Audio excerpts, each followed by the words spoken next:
Hello students, how are you all? So in the last class we have discussed about the shifters of demand curve and movement along the demand curve कि demand curve कैसे change होता है, change in quantity demanded की वजह से हमारा जो demand है वो मूवमेंट करता है और अदर फैक्टर्स में चेंज होने की वजह से जैसे इनकम, टेस्ट, प्रेफरेंस, एक्सपेक्टेशंस या फिर प्राइस ऑफ रिलेटेड गुड्स चाहे कॉम्प्लीमेंट्री और सप्लीमेंट्स के गुड्स के केस में चेंज करने से हमारा डिमांड जो है वो कम्प्लीटली शिफ्ट कर जाता है। इसको हम लिए उसको चेंज इन डिमांड कहते हैं। अब हम चेंज हमने वहाँ पर पढ़ा कि चेंज कैसे होता है, किस वजह से होता है। इलास्टिसिटी ऑफ डिमांड में हम बेसिकली पढ़ते हैं कि वो चेंज कितना होता है। वर्ड में ही गिवन है इलास्टिसिटी। इलास्टिसिटी का आप इलास्टिक से समझिए। मान लीजिए आपके पास एक रबर है, रबर को दोनों एंड से पकड़कर आप खींचते हो फोर्सफुली, तो कितना एक्सपैंड हो सकता है, वो कितना फैल सकता है, वो कितना स्ट्रेच कर सकता है, बेसिकली वो उसी को हम कहते हैं इलास्टिसिटी। तो जब आप डिफरेंट एस्पेक्ट्स को चेंज करते हो, चाहे प्राइस में चेंजेस करते हो, चाहे आप प्राइस ऑफ रिलेटेड गुड्स में चेंज करते हो, चाहे अपनी इनकम लेवल्स में चेंजेस करते हो, तो हमारा जो डिमांड है वो कितना चेंज होता है या फिर किस तरह रिस्पॉन्स करता है, कि कम रिस्पॉन्स करता है या फिर ज़्यादा रिस्पॉन्स करता है। इसी चीज़ को हम देखते हैं इलास्टिसिटी ऑफ डिमांड में, पढ़ते हैं कि सीखते हैं कि इलास्टिसिटी ऑफ डिमांड में डिमांड जो है वो कितना चेंज होता है। तो अगर बात की जाए इलास्टिसिटी ऑफ डिमांड की, तो इलास्ट डिमांड हो है क्या, बेसिकली क्या है, ये है कि अगर आप प्राइस में, इनकम में या सब्सटीट्यूशन गुड के प्राइस में अगर चेंजेस करते हो तो डिमांड आपका कैसे रिस्पॉन्स करता है, डिमांड आपका कितना चेंज होता है, उसी को हम कहते हैं क्या, elasticity of demand। जैसे कि it is defined as the responsiveness of the quantity demanded of good to change in price, income and price of related good। तीन चीज़ों के बारे में यहाँ पर कहा गया, क्या है, प्राइस की वजह से चेंज होना 1, इनकम की वजह से चेंज होना 2 and price of related goods की चेंज होने की वजह से पे 3। तो अगर प्राइस की वजह से चेंज होता है तो हम उसको कहते हैं प्राइस इलास्टिसिटी। क्या कहते हैं, प्राइस इलास्टिसिटी, क्योंकि प्राइस के चेंज होने की वजह से डिमांड हमारा रिस्पॉन्स कर रहा है। अगर इनकम के चेंज होने की वजह से हम डिमांड चेंज होता है तो उसको हम कहते हैं इनकम इलास्टिसिटी। क्या कहते हैं, इनकम इलास्टिसिटी। अगर वही चीज़ आपकी डिमांड चेंज होती है जो वो किसके, प्राइस ऑफ रिलेटेड गुड्स की, तो हमको कहते हैं क्रॉस इलास्टिसिटी। क्या कहते हैं, क्रॉस इलास्टिसिटी ऑफ डिमांड। समझ में आया कि नहीं आया। तो आपका डिमांड जो है, आप उस किस तरह बिहेव करता है, किस तरह रिस्पॉन्स करता है। ये मान लीजिए अगर आप प्राइस में थोड़ा चेंजेस करते हो तो आपकी डिमांड एकदम से बहुत ज़्यादा चेंज करती है। इसका मतलब वो बहुत ज़्यादा इलास्टिक है, बहुत लंबा स्ट्रेच कर रही है, कम फोर्स में ज़्यादा स्ट्रेच कर रही है। और एक ऐसी रबर बैंड है जिसको आप ज़्यादा फोर्स लगा रहे हो लेकिन वो स्ट्रेच कम कर रही है, तो वो कम इलास्टिक है वहाँ पर। समझ में आया। अगर बिल्कुल स्ट्रिक्ट चेंज नहीं हो रही तो उसको हम रिजिड कह देते हैं या फिर इन इलास्टिक कह देते हैं, या फिर उसको परफेक्टली इलास्टिक हम यहाँ पर कह देते हैं। हालांकि वो हम इस क्लास में डिस्कस करने वाले हैं आगे कि डिग्रीज ऑफ इलास्टिसिटी क्या होती हैं। तो पहला आपका मेन फोकस यहीं पर रहना चाहिए कि इलास्टिसिटी क्या होता है। इलास्टिसिटी होता है कि अगर आप प्राइस में चेंज करते हो और उसकी वजह से डिमांड कितना एक्सपैंड होता है या फिर किस तरह बिहेव करता है या फिर कितना चेंज करता है, उसको हम कहते हैं इलास्टिसिटी ऑफ डिमांड। अगर वो प्राइस के चेंज करने की वजह से होता है तो उसको प्राइस इलास्टिसिटी ऑफ डिमांड कह देते हैं। अगर वो इनकम के चेंज होने की वजह से चेंज हो रहा है तो उसको इनकम इलास्टिसिटी ऑफ डिमांड कह देते हैं। अगर वो सब्स्टिट्यूट यानी कॉम्प्लीमेंट्री गुड्स, रिलेटेड गुड्स के चेंज होने की वजह से वो इम्पैक्ट हो रहा है, चेंज हो रहा है, तो उसको हम क्रॉस इलास्टिसिटी ऑफ डिमांड कह देते हैं। क्लियर है कि नहीं है। Now types of elasticity of demand की अगर बात की जाए तो बेसिकली मैं आपको पहले ही एक्सप्लेन कर दिया, अभी बताया क्या होते हैं प्राइस इलास्टिसिटी, किस में चेंज की वजह से, चेंज इन प्राइस की वजह से, change in price of good की वजह से प्राइस इलास्टिसिटी होता है। इनकम इलास्टिसिटी किसकी वजह से होती है, change in income of the consumer, consumer के इनकम की वजह से चेंज होना। एंड लास्ट में क्रॉस इलास्टिसिटी, क्रॉस इलास्टिसिटी किसकी वजह से होती है, change in price of related goods, related related goods. तो अगर रिलेटेड गुड्स की वजह से वो चेंज हो रहा है तो उसको हम कहते हैं क्रॉस इलास्टिसिटी ऑफ डिमांड। तो बेसिकली 3 टाइप्स ऑफ इलास्टिसिटी होती हैं डिमांड के बारे में। एक प्राइस से रिलेट करके हम जब उसको देखते हैं, इनकम की वजह से वो चेंज होता है, और लास्टली सब्स्टिट्यूट या कॉम्प्लीमेंट्री गुड्स की वजह से चेंज होता है। क्लियर है? तो सबसे पहले बात करते हैं प्राइस इलास्टिसिटी ऑफ डिमांड। किसके बारे में बात करते हैं? Price elasticity of demand. तो सिंपल सा क्लियर है, इलास्टिसिटी का मतलब है स्ट्रेच एक्सपैंड, कैसे बिहेव करता है, कितना रिस्पॉन्स करता है आपका। जैसे कि एग्जाम्पल के तौर पर अगर कोई बच्चा ऐसा है, एग्जाम्पल तो आप में से कुछ लोग ऐसे हैं जिनको अगर मैंने थोड़ा सा डांट दिया या टीचर ने थोड़ा सा चिल्ला दिया या फिर पापा ने थोड़ा सा चिल्ला दिया तो रोने लग जाते हैं, यानी बहुत ही ज़्यादा सेंसिटिव है, बहुत ही ज़्यादा रिस्पॉन्सिव है, बहुत ही ज़्यादा सेंसिटिव है। ठीक है, तो इसका मतलब यहाँ पर वो क्या है, बहुत ज़्यादा इलास्टिक है, यानी अगर मैंने थोड़ा सा डांटा तो उस पर रिस्पॉन्स वहाँ से बहुत ज़्यादा आता है। अगर कोई ऐसा है, लाइक आप में से कुछ ऐसे भी होंगे, पापा मारता भी है, लड़ता है, गाली देता है, टीचर लड़ता है, लेकिन आपके कानों पर जूं तक नहीं रेंगती, यानी आपको फ़र्क नहीं पड़ता, आप एकदम रिजिड हो, उसी तरह हो। तो बेसिकली आप यहाँ पर उनकी बातों का रिस्पॉन्स नहीं करते हो। तो जब आप यहाँ पर रिस्पॉन्स आपका यहाँ पर कम है, रिस्पॉन्सिव नहीं हो, तो यहाँ पर आप क्या हो, इनइलास्टिक हो। मेरी बात समझ में नहीं आई? अब आपको डिमांड कंसिडर करो और पापा या पेरेंट्स की डांट को प्राइस कंसिडर करो। अब वो अगर थोड़ा सा भी प्राइस चेंज करते हैं और सामने वाला ज़्यादा रिस्पॉन्स करता है तो इलास्टिसिटी हो गई, इलास्टिक हो गया वो ज़्यादा। अगर कम रिस्पॉन्स करता है, यानी नहीं है, मुझे नहीं करना, तो वो इनइलास्टिक हो गया। या आप ऐसा समझ सकते हैं, जैसे एग्जांपल के तौर पर अगर आप मेडिकल गुड्स कंज्यूम करते हो, लाइक दवाइयाँ हैं, बीमार है, दवाइयाँ, मेडिकल जो भी मेडिसिन्स होती हैं वो कंजप्शन करने जाते हैं, तो उसमें प्राइजेस कितने ही चेंज हो जाए, आपका रिस्पॉन्स क्या होगा उसके प्रति, कम होगा। अब ऐसा तो नहीं है ना आप के प्राइजेस, अरे मेडिसिन के प्राइजेस कम हो रहे हैं, चलो जाकर थोक में लेकर आ जाते हैं, खरीद कर लेके आ जाते हैं, ऐसा है?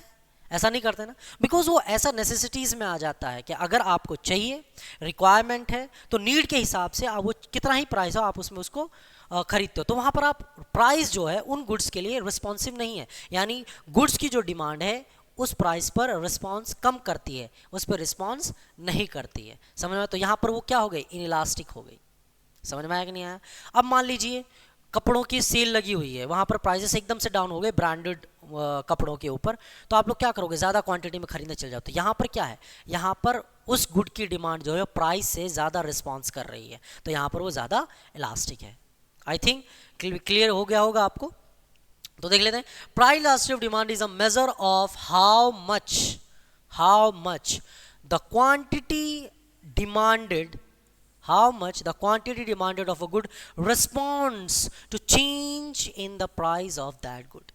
क्या मतलब है कि यहाँ पर क्वांटिटी डिमांड है, जो क्वांटिटी आप बाय कर रहे हो वो कितना रिस्पॉन्स करता है, किसके थ्रू, जब आप प्राइस में चेंजेस करते हो। तो क्लियर है, price elasticity of demand is the percentage change in quantity demanded given in a percentage change in the price. यानी एग्जाम्पल के तौर पर अगर आप 10% चेंज कर रहे हो प्राइस में, तो आपकी क्वांटिटी डिमांडेड जो है वो 30% से चेंज हो रहा है।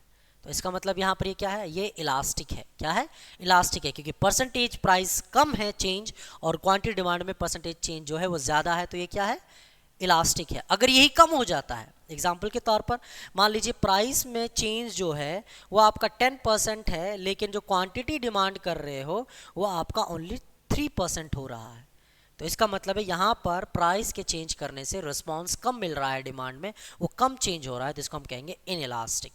इलास्टिक का मतलब ये नहीं कि वो बिल्कुल ही चेंज ना हो, क्या मतलब ज़्यादा फोर्स लगा, कम चेंज हो रहा हो। समझ में आया कि नहीं आया? Clear everybody? Okay, now what are the degrees of price elasticity, क्या क्या डिग्रीज हो सकती हैं प्राइस इलास्टिक की। तो पहले बात करते हैं, सबसे पहला आपका आता है perfectly elastic demand. Perfectly elastic demand, इसका मतलब है आपका प्राइस कांस्टेंट है और डिमांड कंटिन्यूसली चेंज हो रहा है। क्या है, आपका डिमांड यहाँ पर प्राइस यहाँ पर कांस्टेंट है और डिमांड आपका कंटिन्यूसली चेंज होता चला जा रहा है, उसको हम कहते हैं परफेक्टली इलास्टिक। क्या करते हैं, परफेक्टली। तो इलास्टिसिटी का यहाँ पर वैल्यू क्या होगा, इन्फिनिटी। क्या होगा, इन्फिनिटी, क्योंकि कुछ है ही नहीं, कुछ लिमिटेशन ही नहीं है। एग्जाम्पल आप कर्व के थ्रू शो कर सकते हैं, देखिए प्राइस यहाँ पर फिक्स है, ये प्राइस यहाँ पर क्या है, फिक्स्ड है, प्राइस यहाँ पर फिक्स है, लेकिन डिमांड जो है ये प्राइस यहाँ पर फिक्स हो गया 10 रुपीज़। अब जो डिमांड जो है वो आपकी चेंज करती चली जा रही है, प्राइस पे इररिस्पॉन्सिव है। क्या है, प्राइस से इररिस्पॉन्सिव, प्राइस पे फर्क नहीं पड़ता चेंज हो रहा है कि नहीं हो रहा, डिमांड अपने आप में चेंज होती चली जा रही है, उसको हम कहते हैं परफेक्टली इलास्टिक, यानी वो अब प्राइस पर क्या है डिपेंडेंट नहीं है, वो ऑटोमेटिकली चेंज होती चली जाएगी। समझ में आया नहीं आया? यानी प्राइस में नो चेंज। आप इस तरह देख सकते हो, percentage change in demand, quantity demanded, okay, percentage change in quantity divided by percentage change in price. अब प्राइस का चेंज क्योंकि यहाँ पर चेंज नहीं हो रहा है, कांस्टेंट है, तो जीरो हो गया, और कोई भी चीज़ अगर जीरो से डिवाइड होती है वो क्या हो जाती है, इन्फिनिटी हो जाती है, तो इसलिए हमारा इलास्टिसिटी जो यहाँ पर है वो क्या हो गया, इन्फिनिटी हो गया। समझ में आया कि नहीं आया? क्लियर है? फिर से रिपीट कर देता हूँ। हमारा जो फॉर्मूला होता है, जैसे हमने यहाँ पर ऊपर भी देखा, आप यहाँ पर देख सकते हो कि कैसे कैलकुलेट किया जाता है, वो क्या है, elasticity of demand is equal to percentage change in quantity demanded divided by percentage change in any one of the determinant of demand। यानी किसी भी डिटरमिनेंट, चाहे इनकम की बात कर रहे हो, चाहे आप प्राइस की बात कर रहे हो, चाहे आप यहाँ पर किसकी, सब्स्टिट्यूट के प्राइस की बात कर रहे हो। अब क्योंकि मैं प्राइस इलास्टिसिटी की बात कर रहा हूँ, तो मैं यहाँ पर परसेंटेज चेंज इन प्राइस देख रहा हूँ, और यहाँ पर परसेंटेज चेंज इन प्राइस मेरा क्या है, फिक्स्ड है, जीरो है, इसका मतलब मेरा प्राइस चेंज नहीं हो रहा है। और अगर मेरा प्राइस चेंज नहीं हो रहा है तो कोई भी चीज़ अगर जीरो से डिवाइड होती है तो इन्फिनिटी हो जाती है, इसलिए हमारी इलास्टिसिटी सेम प्राइस पर ऑटोमेटिकली अपने आप चेंज होती रहेगी, इसलिए उसको कहते हैं इन परफेक्टली इलास्टिक डिमांड। क्लियर है? इसमें याद रखें कर्व कैसे बनता है, हॉरिजेंटल टू एक्स एक्सिस। इसमें कर्व कैसे बनती है, डिमांड कर्व, इसमें डिमांड कर्व आपकी बनती है, वो बनती है हॉरिजेंटल टू एक्स एक्सिस। ये याद रखिए, इस तरह के क्वेश्चंस पूछे जाते हैं, हॉरिजेंटल टू एक्स एक्सिस।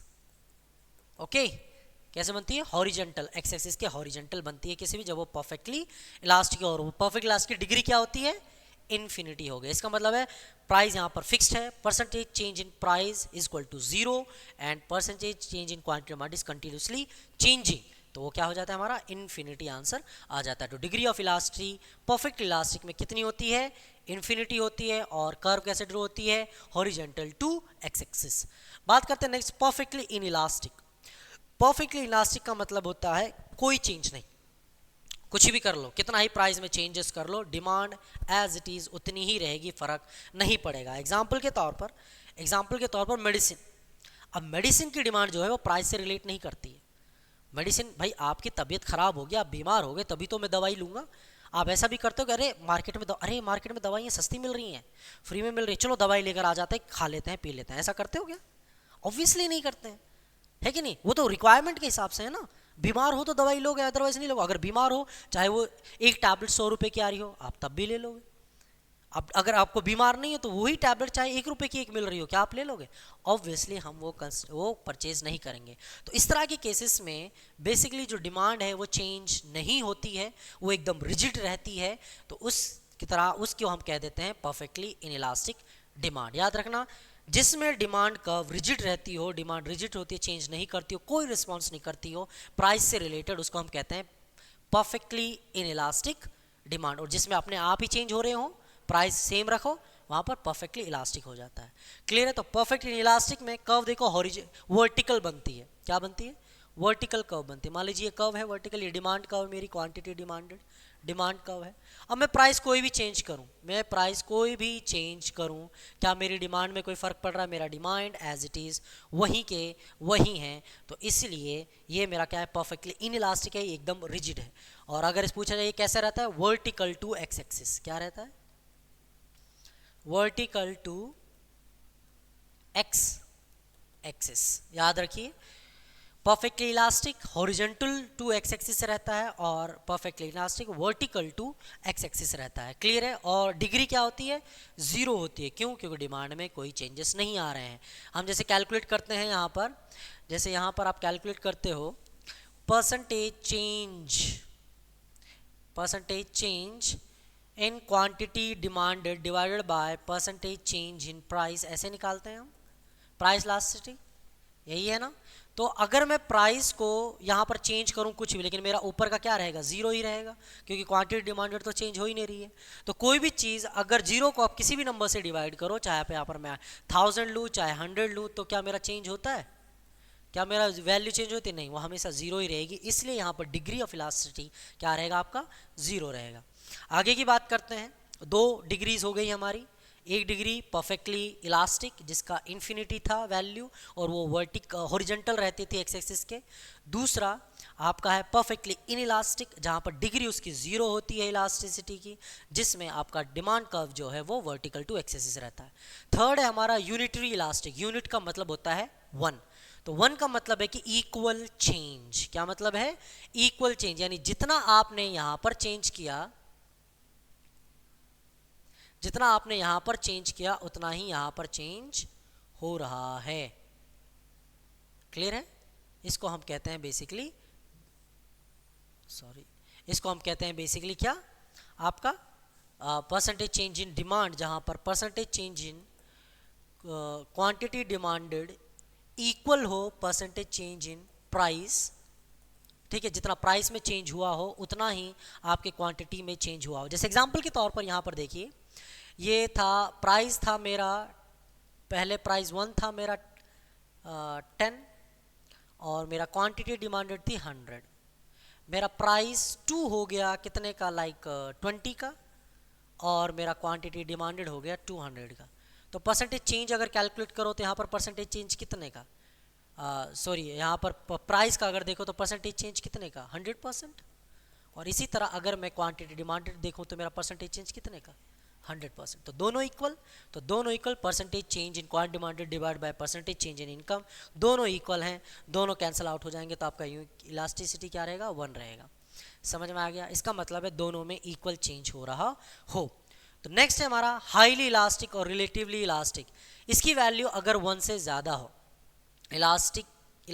जो इलास्टिसिटी है प्राइस इलास्टिक, अगर उसकी डिग्री जो है 1 से ज़्यादा हो, इसका मतलब क्या है आपका, वो कहलाता है क्या, हाईली इलास्टिक या रिलेटिव इलास्टिक। इसमें बेसिकली क्या होता है, यू कैन सी हियर, इसमें आप देख सकते हो, अगर मैं वैसे समझाऊँ तो percentage change in quantity demanded is greater than percentage change in price. Percentage change in quantity demanded अगर क्या है आपकी, परसेंटेज चेंज इन प्राइस 0 है और परसेंटेज चेंज क्वांटिटी डिमांड कुछ भी हो तो in perfectly elastic. Perfectly elastic में परसेंटेज चेंज इन प्राइस कुछ भी हो लेकिन percentage change in quantity demanded 0 है, वो चेंज नहीं हो रहा है, तो perfectly inelastic. Highly elastic में, यूनिटरी इलास्टिक में क्या होता है, percentage change of price should equal to percentage change of quantity demanded, and highly elastic में percentage change in quantity demand is greater than percentage change in price. यानी दोनों में price का फर्क है, यानी अगर चेंज ज़्यादा हो रहा है तो आपका क्या है, वो ज़्यादा है। जैसे एग्जांपल के तौर पर फॉर्मूला आपको याद ही है, अगर मैं यहाँ पर कैलकुलेट करूँ, यानी अगर प्राइस आपका जो था, यहाँ पर देख लीजिए, मतलब एग्जांपल के तौर पर प्राइस यहाँ पर था आपका, सॉरी, प्राइस आप ले लीजिए, इसमें प्राइस 1 था आपका 10, प्राइस 2 था आपका लाइक 15, आप यहाँ पर देख सकते हो एग्जांपल के तौर पर। ओके, नाउ क्वांटिटी डिमांडेड थी आपकी 100 और अभी आपकी क्वांटिटी डिमांडेड जो 2 है, ये 1 है ये 2 है, आपकी हो गई लाइक 180। तो आप परसेंटेज कैलकुलेट करोगे तो यहाँ पर 50% का चेंज है कि नहीं, कितने का चेंज है, 50% का चेंज है, और यहाँ पर 80% का चेंज है जो कि ज़्यादा है। तो ऐसे केस में हम कहेंगे हाईली इलास्टिक और रिलेटिव इलास्टिक डिमांड, जो डिग्री क्या होगा, मोर देन 1 होगा, और ये थोड़ा सा फ्लैटर होगा। मार्केट डिमांड पर है ना, थोड़ा फ्लैटर, थोड़ा इस तरह, जैसे डिमांड का एकदम इस तरह नहीं, जैसे कि ये है आपका और ये आपकी डिमांड कब बनती है, तो ये थोड़ा सा इस तरह हो जाएगी आपकी। क्लियर है, समझ में आया कि नहीं आया? जैसे आप यहाँ पर देख सकते हो थोड़ा सा इस तरह हो जाएगी आपकी डिमांड कर्व, थोड़ी सी फैली हुई, यानी distance between y axis and आपकी डिमांड कर्व का जो नीचे का डिस्टेंस है लास्ट पॉइंट का, वो थोड़ा सा वाइड हो जाएगा अगर मोर देन यूनिटरी इलास्टिक है। इन इलास्टिक की बात की जाए तो इलास्टिक है अगर percentage change in quantity demanded is less than percentage change in price. Percentage change in quantity demanded is less than percentage change in price, यानी price में चेंज ज़्यादा है और आपकी क्वांटिटी डिमांडेड में चेंज कम है, तो उस केस में हमारा हो जाएगा इन इलास्टिक डिमांड, जिसकी डिग्री होगी लेस देन 1 होगा। ठीक है, और इसकी कर्व जो है वो एकदम वाई एक्सिस के एकदम टच में रहेगी इस तरह। ज़्यादा गैप नहीं रहेगा between x y axis and the demand curve. जैसे आप यहाँ पर देख सकते हो इस वाली कर्व में ये आप बिल्कुल ही वाई एक्सिस से ज़्यादा है, इस वाली कर्व में ये वाई एक्सिस से थोड़ा सा फैला हुआ है। समझ में आया? एवरीबडी क्लियर है? नाउ देखो इनकम इलास्टिसिटी और हमारा जो क्रॉस इलास्टिसिटी है वो सिलेबस में नहीं है, लेकिन मैं फिर भी थोड़ा सा ओवरव्यू आपको दे दूंगा क्लास के एंड में। ओके, हमारा प्राइस इलास्टिसिटी और उसका कैसे कंप्यूट करते हैं यही हमारे सिलेबस में है। तो नेक्स्ट है elasticity of demand, computing price elasticity of demand. सबसे पहला मेथड है परसेंटेज मेथड। बेसिकली 3 मेथड से हम इसको कैलकुलेट कर सकते हैं, percentage method, geometric method and the very last one is जो हमारा है वो है एक्सपेंडिचर मेथड या फिर टोटल आउटले मेथड। तो इन 3 मेथड से हम प्राइस इलास्टिसिटी जो है वो कैलकुलेट कर सकते हैं। ओके, सबसे पहले मेथड का देखते हैं परसेंटेज मेथड, जो कि हमने अभी आपको मैंने एग्जांपल्स के थ्रू समझाया था, उसी को हम परसेंटेज मेथड कहते हैं। तो demand express in response of quantity demanded of a commodity to change in its price. देख सकते हैं यहाँ पर इलास्टिसिटी कैसे कैलकुलेट करते हैं, percentage change in demand divided by percentage change in, sorry ये थोड़ा सा मिस्टेक है, यहाँ पर है प्राइस। क्या है? प्राइस। तो percentage change in demand divide by percentage change in price. Clear है कि नहीं? अगर इसको नॉर्मली आप तोड़कर फॉर्मूले में पुटअप करो तो ये आता है change in Q divide by change in P into Q. अब यहाँ पर चेंज इन क्यू क्या है? Change in quantity. Change in P क्या है? Change in price. क्यू का मतलब क्या है? ओरिजिनल क्वांटिटी जो आपके पास इनिशियल क्वांटिटी थी, और प्राइस क्या? ओरिजिनल प्राइस या फिर आप कह सकते हो इनिशियल प्राइस। Clear everybody? समझ में आया कि नहीं आया? तो सिंपल मेथड है percentage change in quantity demand divide by percentage change in prices is the percentage method for computing क्या? Price elasticity of demand. आप इसको, ये भी प्राइस इलास्टिसिटी ऑफ डिमांड है, आप इसको इस तरह भी वैल्यूज में भी डाल सकते हो। क्लियर है कि नहीं है? समझ में आया? एग्जाम्पल के तौर पर आप यहाँ पर कैलकुलेट कर सकते हो। एक एग्जाम्पल ले लेते हैं, सपोज करो यहाँ पर प्राइस है, जल्दी से फटाफट कैलकुलेट करो। ये प्राइस 1 गिवन है, ये प्राइस 2 गिवन है, ये क्वांटिटी 1 गिवन है और ये क्वांटिटी 2 गिवन है। प्राइस यहाँ पर 10 था मेरा पहला प्राइस, तो मेरी क्वांटिटी डिमांडेड जो पहले थी वो थी लाइक 50। अभी प्राइस 2 जो है वो मेरा हो गया है क्या? लाइक 7 या फिर आप 5 कर सकते हो, 5 हो गया है, चेंज हो रहा है। देन मेरा क्वांटिटी डिमांडेड आपका जो है वो हो गया है लाइक 90 हो गया है। कितना हो गया है? सपोज करो 90 मेरा हो गया है। Just calculate the percentage change या फिर इलास्टिसिटी ऑफ डिमांड। तो उस मेथड से यहाँ पर निकालेंगे, you can take this also और यू कैन टेक, दोनों मेथड से कैलकुलेट करते हैं। सबसे पहले परसेंटेज चेंज इन डिमांड निकालते हैं, उसके हिसाब से देखेंगे। तो परसेंटेज अगर आप यहाँ पर कैलकुलेट करो, percentage change in quantity demanded calculate करते हैं तो कितने का चेंज हुआ? 40 का चेंज हुआ। कितने का चेंज है?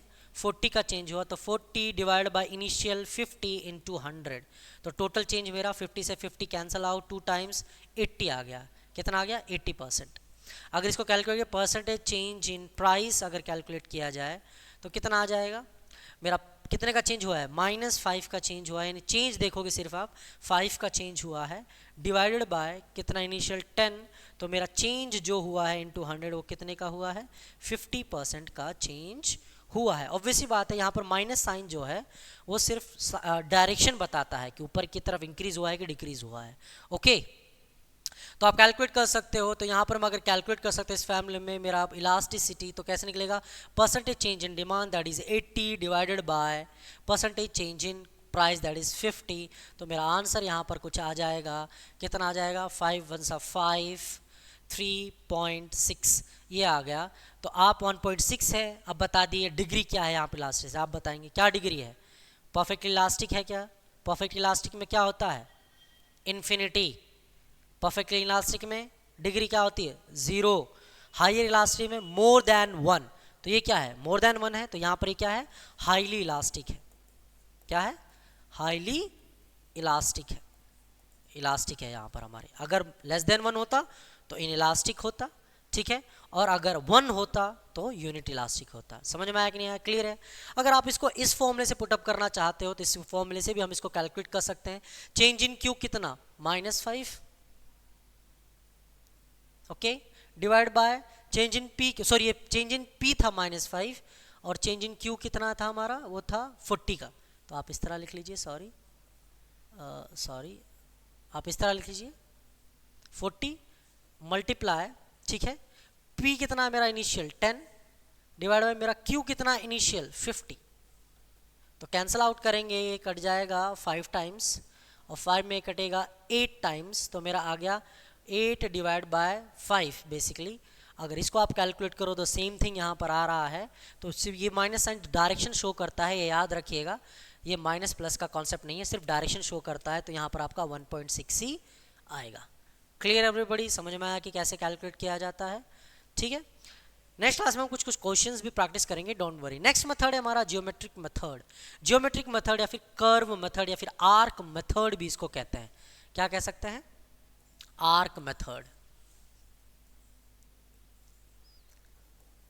आर्क मेथड का मतलब है इसमें हम जो है एक कर्व ड्रॉ करते हैं और कर्व के थ्रू हम यहाँ पर परसेंटेज चेंजेस कैलकुलेट करते हैं जियोमेट्रिक मेथड में बेसिकली, या फिर पॉइंट इलास्टिसिटी मेथड भी कहते हैं इसको। तो क्या है? The price elasticity of demand can also be measured at any point on the demand curve.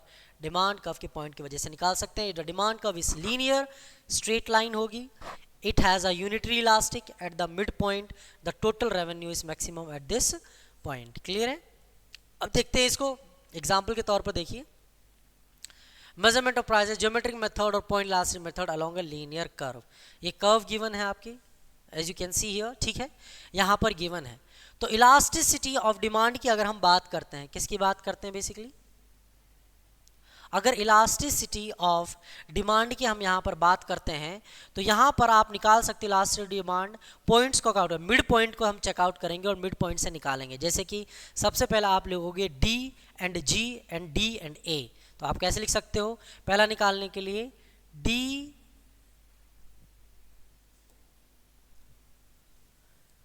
आप यहाँ पर निकाल सकते हो बेसिकली, ओके। जैसे कि यहाँ पर इलास्टिसिटी निकालने का क्या तरीका है? इलास्टिसिटी निकालने के बाद मिड पॉइंट से लेंगे, पहले यूनिटरी इलास्टिक को कहाँ से लेंगे? मिड पॉइंट से। तो अगर मिड पॉइंट से कंसीडर करें तो मिड पॉइंट का लास्ट पॉइंट क्या है? DG, क्या है? DG है यहाँ पर, ओके सॉरी सर, यहाँ पर देख लीजिए DG है, क्या है? DG, यहाँ से यहाँ तक का आप देखेंगे, ओके। और इसका हाफ क्या है? DA, क्या है? DA, तो DG डिवाइड बाय DA, क्योंकि डिस्टेंस दोनों के बीच में सेम है तो डिस्टेंस DGA का देखेंगे, यहाँ से इस लेवल से यहाँ तक देखेंगे, ये वाला लेवल चेकआउट करो, यहाँ से यहाँ तक देखेंगे तो 400 800 400 पॉइंट्स, और यहाँ से यहाँ तक का लेवल देखो, यानी यहाँ से यहाँ तक का लेवल तो भी कितना? 400, तो 400 डिवाइड बाय 400 इक्वल टू 1 हो जाएगा, और ये आपका क्या बन जाएगा? Unitary elastic. क्लियर है नहीं? Now elasticity of demand eight point G E की देखते हैं, किसका देखते हैं? G और E की। तो एक तो आप ये पॉइंट लीजिए, पहले जिस पॉइंट पर आप चेकआउट कर रहे हो उसका इलास्टिसिटी आप देखेंगे D और G, G और E, तो G और E देखा मैंने यहाँ पर। इसके बाद का क्या है? E और A, क्या है? E और A, तो GE पे कितना आ रहा है? G और E की बात करें तो 600 200 आ रहा है, डिवाइडेड बाय EA कितना? यहाँ से यहाँ तक, यानी यहाँ से यहाँ तक का कंसेप्ट देखो कितना? 400 400 ही ना, नहीं 600 है, सॉरी, कितने का है? 600 का है। तो आप ये डिवाइड करेंगे तो पता लगेगा कि आपका लेस देन 1 आ रहा है, यानी 1/3 इसको करते हैं तो ये आपका आता है 0.33। इसका मतलब है लेस देन 1 है, तो लेस देन 1 का मतलब है क्या है? इन इलास्टिक है, क्या है? इन इलास्टिक है आपका डिमांड यहाँ पर। क्लियर है? अगर elastic of demand point C की बात करते हैं, इस C पर आप बात करते हो, पॉइंट यहाँ से यहाँ तक लीजिए, पहले इस वाले पॉइंट को कंसीडर करिए, तो C और आप किसी भी पॉइंट पर निकाल सकते हो, स्पेसिफिक नहीं है। जैसे मैं पहले A और C कंसीडर कर रहा हूँ, देन C और G कंसीडर कर रहा हूँ, तो A और C पर मेरा कितना? 200 पॉइंट्स, ओके। कितना है? सॉरी, G और C का मैं कैलकुलेट कर रहा हूँ, तो G और C के निकाल लिया आप इस तरह, G और C और A और C, तो G और C पर मेरा कितना हो रहा है? 600 पॉइंट्स, और मेरा A और C पर कितना हो रहा है? 200 पॉइंट्स। तो यहाँ पर अगर कैंसिल आउट करो तो आपका कितना आ रहा है? यहाँ पर आपका आ रहा है 3 एग्जैक्टली। तो ये क्या है? मोर देन 1 है, तो मोर देन 1 का मतलब ये क्या है? आपका इलास्टिक है। समझ में आया? तो जियोमेट्री मेथड से सिर्फ कर्व आप ड्रॉ करोगे लीनियर कर्व के थ्रू, अगर इसको आर्क में आप ड्रॉ करते हो तो आर्क के थ्रू आप उसको कर सकते हो। तो सिर्फ जिस पॉइंट पर आपको चाहिए, लाइक मुझे ए और सी पर क्या देखना है, मुझे ए और सी पर मुझे अपना देखना है क्या, अपना इलास्टिसिटी चेकआउट करना, तो उस पॉइंट पर आप डेटा लेंगे कितना है 200 है, और सी से बाकी का डेटा कितना बचा 600 है, डिवाइड कर देंगे उन पॉइंट्स की वैल्यूज, तो आपको इलास्टिसिटी यहाँ पर मिल जाएगी। अगर 1 से ज़्यादा है तो वो इलास्टिक है, अगर 1 है तो यूनिटरी इलास्टिक है, 1 से कम है तो वो इन इलास्टिक है। समझ में आया? एवरीबडी समझ में आया कि नहीं आया? अगर आप ए पॉइंट पर कंसीडर करोगे, ए पॉइंट पर मेरा प्राइस तो चेंज हो रहा है लेकिन मेरा डिमांड एकदम ज़ीरो है, तो यहाँ पर मेरा परफेक्टली इनइलास्टिक हो जाएगा। क्या हो जाएगा? परफेक्टली इनइलास्टिक हो जाएगा। समझ में आया कि नहीं आया? और अगर मैं यहाँ पर चेकआउट करूँ जी पॉइंट पर सिर्फ, तो मेरा यहाँ पर प्राइस कांस्टेंट है, डिमांड चेंज हो रही है, तो ये मेरा परफेक्टली इलास्टिक हो जाएगा। क्लियर है? तो ऐसा आप याद रख सकते हो, ऊपर के टॉप पॉइंट पर अगर आप चेकआउट करोगे तो वहाँ पर परफेक्टली इलास्टिक होती है डिमांड, क्योंकि डिमांड कर्व को हम एक्सेस पर लेते हैं और एक्सेस यहाँ पर क्या है, ज़ीरो है, डिमांड ज़ीरो हो गई। अगर हम यहाँ पर बात करें वाई एक्सिस पे प्राइस लेते हैं, तो वाई एक्सिस पे अगर इस पॉइंट पर आप डिमांड को लेते हो मैक्सिमम, तो हमारा वाई जो है प्राइस जो है वो ज़ीरो हो जाता है, और ज़ीरो प्राइस का मतलब है इन्फिनिटी, इसका मतलब परफेक्टली इलास्टिक। बाकी का मैं आपको समझा दूँ, आप किसी भी पॉइंट पर यहाँ पर कैलकुलेट कर सकते हो, सिर्फ उन पॉइंट्स को आपको डिवाइड करना है जिन पॉइंट के लिए आप वो कैलकुलेट कर रहे हो। समझ में आया कि नहीं आया? क्लियर हो बड़ी? तो एक कर्व के थ्रू दिखा जाता है, बस इतना कॉन्सेप्ट याद रखिए। पॉइंट मेथड से अगर मिडिल वैल्यू पर अगर आप पॉइंट पर इलास्टिसिटी कैलकुलेट करते हो तो मिड वैल्यू पर क्या आता है आपका, यूनिटरी इलास्टिक होता है। क्या होता है? यूनिटरी इलास्टिक होता है। Clear everybody? Now the last method हमारा है वो है टोटल एक्सपेंडिचर मेथड, या फिर आप इसको टोटल आउटले मेथड भी कह सकते हैं। क्या कह सकते हैं? Total outlay, total outlay method भी इसको कहा जा सकता है। ठीक है, तो अब इसमें देख रहे हैं ये किसने प्रपोज किया था, प्रोफेसर मार्शल, एल्फ्रेड मार्शल ने इस मेथड को हमें दिया था। इसका मतलब क्या है, इसमें हम देखते हैं कि in this method amount of change and direction of change in total expenditure are determined as a result of change in price of commodity. मतलब यहाँ पर आप टोटल एक्सपेंडिचर चेकआउट करते हो प्राइस की चेंज होने की वजह से या क्वांटिटी में चेंज होने की वजह से, कि आप उसके टोटल एक्सपेंडिचर जिस गुड्स पर आप उसके प्राइस में चेंज होने की वजह से आप उस गुड्स को ज़्यादा कंज्यूम कर रहे हो कि कम, यानी उस पर एक्सपेंडिचर आप बढ़ रहा है कि घट रहा है, उस बेसिस पर हम यहाँ पर कैलकुलेट करते हैं क्या, इलास्टिसिटी यहाँ पर क्या कैलकुलेट करते हैं। यहाँ पर देख लीजिए 3 डिग्रीज रहते हैं, याद रखना। प्राइस इलास्टिसिटी में अगर परसेंटेज मेथड से कैलकुलेट किया जाए तो कितनी डिग्रीज रहती हैं, 5 डिग्रीज रहती हैं। अगर आप एक्सपेंडिचर मेथड से किया जाए तो बेसिकली 3 डिग्रीज रहती हैं। सबसे पहले यूनिट इलास्टिक यानी E इज इक्वल टू 1। क्या मतलब है इसका? E is equal to 1। Clear है? E का मतलब यहाँ पर इलास्टिसिटी 1 है। कैसे? When total expenditure remains constant due to increase और डिक्रीज इन प्राइसेस, चाहे प्राइसेस बढ़ रहे हों चाहे प्राइसेस घट रहे हों, आपका टोटल एक्सपेंडिचर उस पर सेम ही है। ज़रा इधर देखिए, इसका एग्जांपल समझिए। यहाँ पर जैसे कि प्राइस है आपका P1 था आपका कितना, लाइक 10 रुपीज़, क्वान्टिटी आप परचेज कर रहे थे 10, टोटल एक्सपेंडिचर कितना हो गया, P इंटू Q 100। क्लियर है? अब आपका प्राइस बढ़ गया, प्राइस आपका हो गया लाइक 5। क्या हो गया? प्राइस आपका 5 चेंज हो गया, क्वांटिटी हमारा अब हो गया 20, तो टोटल एक्सपेंडिचर अभी भी कितना, 100 ही है। यानी प्राइस में चेंज होने की वजह से आपका टोटल एक्सपेंडिचर कांस्टेंट है, टोटल एक्सपेंडिचर में चेंजेस नहीं आ रहे हैं, तो इसलिए यहाँ पर ये क्या है, यूनिटरी इलास्टिक, यानी इलास्टिसिटी यहाँ पर 1 होगी। इलास्टिसिटी ऑफ डिमांड क्या होगी यहाँ पर, 1 होगी, कि टोटल एक्सपेंडिचर यहाँ पर चेंज नहीं हुआ। देखा यहाँ पर आपने एग्जाम्पल के तौर पर, जब प्राइस 10 था तो आप 10 क्वान्टिटी कंज्यूम कर रहे थे तो वहाँ पर एक्सपेंडिचर आया 100। जब प्राइस में चेंज हुआ 5 तो वहाँ आपने क्वांटिटी परचेज कर दी, लेकिन एक्सपेंडिचर आपका अभी भी कितना, 100 ही है, तो टोटल एक्सपेंडिचर आपने यहाँ पर चेंज नहीं किया, तो इस केस में हम कहेंगे वो यूनिटरी इलास्टिक है। Clear everybody? Greater than unitary elastic का मतलब है कि total expenditure increases due to decrease in prices, यानी टोटल एक्सपेंडिचर जो है वो बढ़ जाता है अगर आप जो है वहाँ पर प्राइसेस कम करते हो, तो उस केस में होता है greater than unitary elastic. Example के तौर पर ये प्राइस है आपका, ये 10 है, अब मैंने प्राइस को डिक्रीज किया, मेरा क्वांटिटी पहले 10 था, अब मेरा क्वांटिटी कितना हो गया यहाँ पर, मान लीजिए मेरा क्वांटिटी यहाँ पर हो गया 22। कितना हो गया? 22 क्वांटिटी हो गया। अब देखिए मेरा टोटल एक्सपेंडिचर जब मैं कैलकुलेट कर रहा हूँ तो ये हो गया 100 और ये हो गया 110। अब मेरा टोटल एक्सपेंडिचर जो है वो क्या हो गया? इंक्रीज हो गया। प्राइस के डिक्रीज होने की वजह से ये इंक्रीज हो गया। तो इस केस में मैं ये कहूँगा ये क्या है? ग्रेटर दैन यूनिटी इलास्टिक, यानी मोर देन 1 यहाँ पर इलास्टिसिटी आपकी रहेगी। क्लियर है कि नहीं है? समझ में आया? नेक्स्ट है हमारा less than unitary elastic. Less than unitary elastic में आप देख सकते हो when total expenditure decreases due to decrease in price. Price में डिक्रीज होने की वजह से मेरा टोटल एक्सपेंडिचर भी डिक्रीज हो जाता है। एग्जांपल तौर पर मैं 22 की जगह यहाँ पर सिर्फ 12 कंज्यूम करता हूँ, ठीक है, तो मेरा पहला 10 कंज्यूम कर रहा था 100, अब 12 कंज्यूम कर रहा हूँ तो, या फिर अभी भी 10 कंज्यूम कर रहा हूँ तो, पहले भी 10 क्वांटिटी कंज्यूम कर रहा था, अभी भी 10 क्वांटिटी कंज्यूम कर रहा हूँ, तो यहाँ पर कितना हो गया? मेरा 50 हो गया। क्या हो गया? 50 हो गया। तो 50 होने की वजह से मेरा टोटल एक्सपेंडिचर कम हो गया। तो ये क्या है? Less than unit elastic. आप यहाँ पर इसको चेकआउट कर सकते हो, इस चीज़ से यहाँ पर आप देख सकते हो। इस टेबल में ये क्लियरली अंडरस्टैंडेबल है। क्वांटिटी डिमांडेड है, टोटल आउटपुट प्राइस के साथ गिवन है मेरा कि कैसे निकल रहा है। अगर प्राइस 10 था, जो मैं क्वांटिटी 1 है तो 10 है, प्राइस जैसे मैं डिक्रीज कर रहा हूँ यहाँ तक देखेंगे तो ये इंक्रीज हो रहा है। सॉरी, मेरा टोटल एक्सपेंडिचर क्या हो रहा है? इंक्रीज हो रहा है।